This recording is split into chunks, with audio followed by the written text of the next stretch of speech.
Traders, I'm looking at the DXY. The currency markets are either correlated with or inversely correlated with the US dollar. I'm always going to come back to the DXY, see how this is trading, to give me clues for dollar pairs, gold, indices, everything pretty much. So what I'm seeing on this chart is a bullish bias. We got a break of market structure here, trending up with this retrace. So we've got the higher high, we've got the higher low, weekly time frame.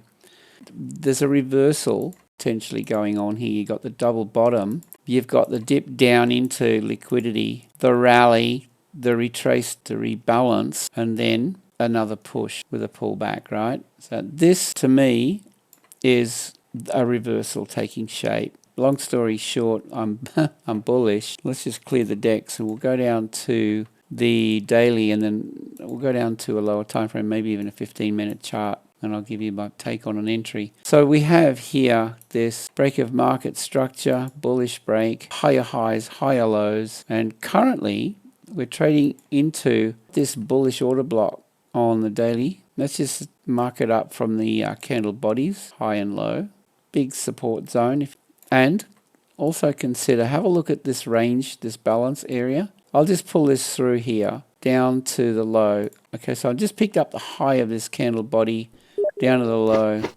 All right, a couple of points of interest. This high here where we're already trading, and then the high, mid, and low of this red candle. So 1, 2, 3, 4 specific points of interest. That'll make sense on the lower time frame now that we've got that marked up. All right, so we've traded down, we've dipped into liquidity resting under here, spiked up. Now we're going in for another go at it. Let's just have a look at this on the 4H. You know, I'm looking for this to rotate. Now we're heading into the London Open. If this trades down, we could see it rotate, possibly. Not saying that it will, but generally, if it's trading in one direction into the London Open, you'll generally see it rotate, possibly, right? Okay.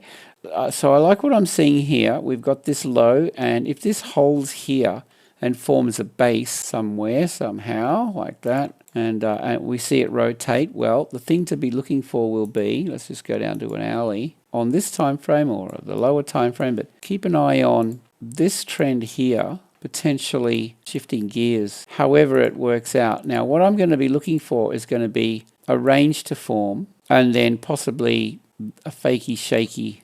Okay, keep an eye out for the range, a double bottom or triple bottom setup. Look for that. I call this the fakey shaky chart pattern, and it trumps anything else out there. Fake out, shake out. All right, so they push it up, it traps long traders in, their stops under here, and then they shake those guys out by taking their stops, and then we're off to the races. I want to see that, and if that shapes up, then I'm going to be looking for, wait to see if this ranges. You get a bit of volatility, and then the break, retest, and fail of the range, and then we're off. Okay, so that's the kind of price action I'm looking for. At the moment, this is heading down into the London Open, so very interesting to see that. All right, if this doesn't shape up as such, then there's no trade. But the thing that you want to be mindful of is see how it's trending down, and then we get sideways movement. Then you want to see after that, you want to see a trend starting to form over here. All right, the break of market structure, and right there, that kind of thing. It's the fakey shaky chart pattern, guys. It's simple. Okay, that's my take on the DXY. If this doesn't shape up, we could see more downside. But, if we do get this, then there'll be opportunities with the dollar pairs and everything else that's out there. So with that, I'd love to hear your comments. Have a great day. Safe trading. See you in the next one.